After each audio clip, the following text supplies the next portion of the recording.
people say nothing spelled surprise like River Festival Week, and we aren't even to River Festival Week yet. But we're so glad that you're here today. Brad's going to kick us off with setting the stage before we introduce this year's festival. Without any questions. We're in day 6 and was excited. We were over at a parks meeting with some of our staff and learned that the Medallion had shown up. So it was a little bit of an unexpected thing for us because the park wasn't particularly busy where it was found. So we were excited and a little bit surprised to get the call, and are anxious to introduce you to this year's winner. And one of the two here is eligible to receive the prize.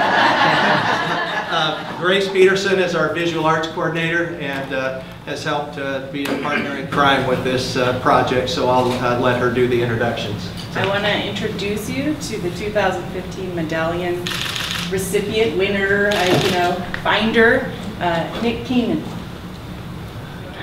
Nick, do you want to tell us a little bit about how it came about stumbling across the Medallion? And you may want to hold it up and show folks what it looked like.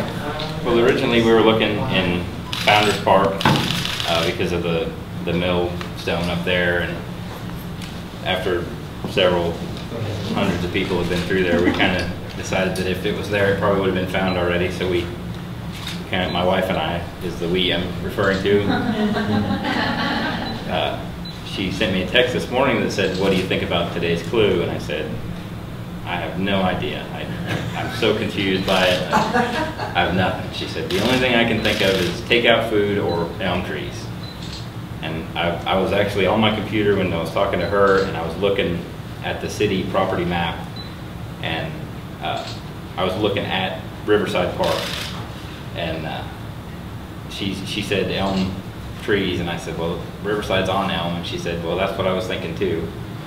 And so my son and I kind of hung out the rest of the day for a little bit, and early this afternoon we just kind of went out and wandered around for a little while and saw the little adamant borders, the stone walls at the end of the streets, and decided I went and looked around one of them and then thought, oh, the other one's the western one, so we went and looked at the western one and walked around it I don't know how many times, just staring at stuff. And he was playing with the trees, and we were having a fun time, and we were just getting ready to leave, and I was standing on the west end of it, and I saw this, and the only thing that made it look out of place is there was no mortar around the edges of it.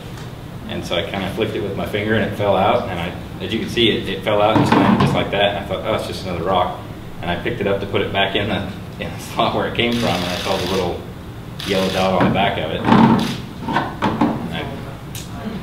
It had a little paper in there that says you're the winner. So what was the clue that started you thinking that it was a rock? Oh God, there's all of them. It's just there was a lot of rock clues. Yeah, a rock in a hard place. The adamant borders is the stone walls, I assume. It's kind of shaped like a wedge. It's kind of shaped like a wedge of cheese. How did you make a decision with the size of Riverside Park? Because there's a lot of nature, there's equipment, there's trees, there's other things besides the walls. Why leave the park and go 50 yards or 100 yards around the corner to a wall as opposed to spending your day in the park? Like I was saying, I was looking at the map, the city property map, when my wife and I were talking, and it comes way up and around. It doesn't really seem like it's part of a park, but the property line actually shows it coming way up along Riverside Avenue or Boulevard there. And when we came up there was one person walking around in the park, and I thought, well, I'm not going to bother him. I'll start up here and we'll just kind of walk around. And so that guy kind of led me, trying to be polite to that guy, led me in the right direction. So do you want to show the group how you found the message, or what that? So it's got a yellow dot on the back with a little plastic lid. The stone is just perfect. Whoever made it is a genius, because it is just spot on. It looks exactly like the rocks that are around it. Do you have the original, by the way? So this little plastic cap comes off, and then it took me a little while to figure out how to get the message out. Got a little bitty piece of paper roll tucked in here.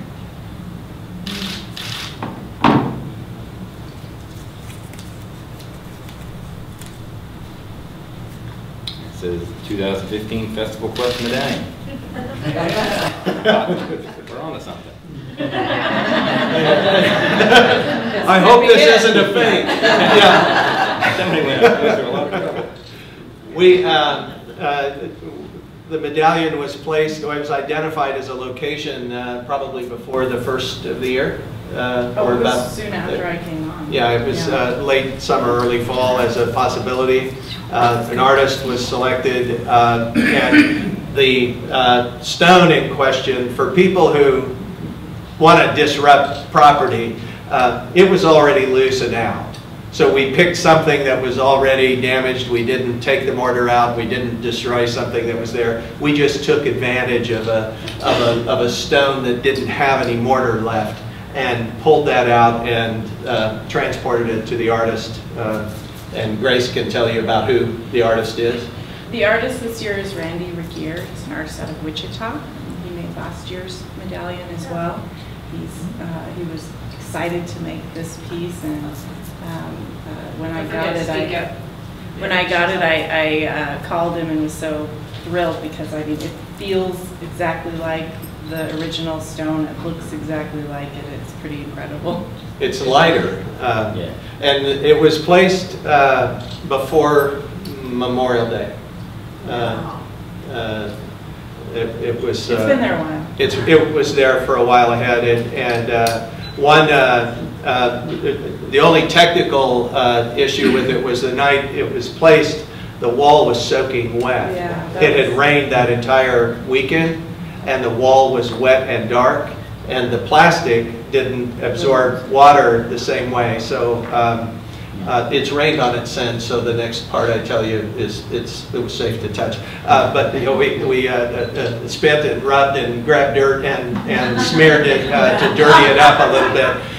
Just to match the rest, because it would have looked very different. But there was a large branch overhanging the wall. It was a WPA retention wall, or a wall that stopped at the end of Penn Avenue, and there was a large mulberry tree with a branch hanging over it to kind of disguise it. It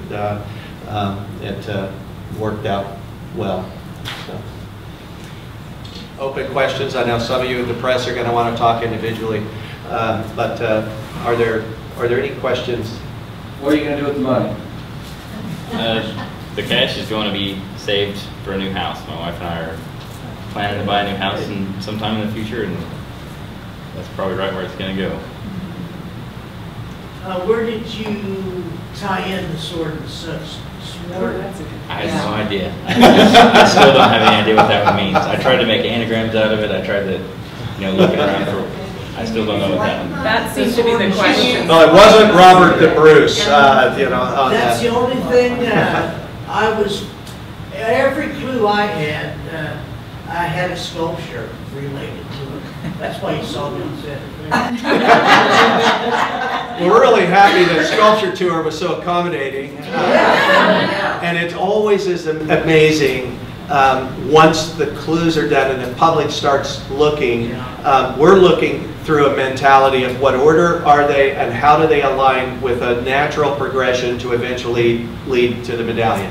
What we can't imagine is all of the other ways that people put together that perfect story or storm to be great for another place. So we haven't figured out how yet to take those great ideas from the public and turn those into the next year's clues.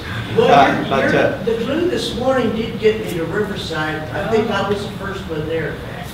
Yeah, it has been the least trafficked park in the area as I've traveled through town. I expected more people a little earlier in that area, but the park has been largely quiet until a few extra today. And you said there were about 4 yeah, there was one guy there when I first got there, and then as I was looking around, I kept looking down the road there, and there was a couple more, and right as I was leaving, 2 other cars pulled up to look at the wall that I was at. So if I wouldn't have found it, somebody else would have today. How long have you been looking? Did you start looking day one?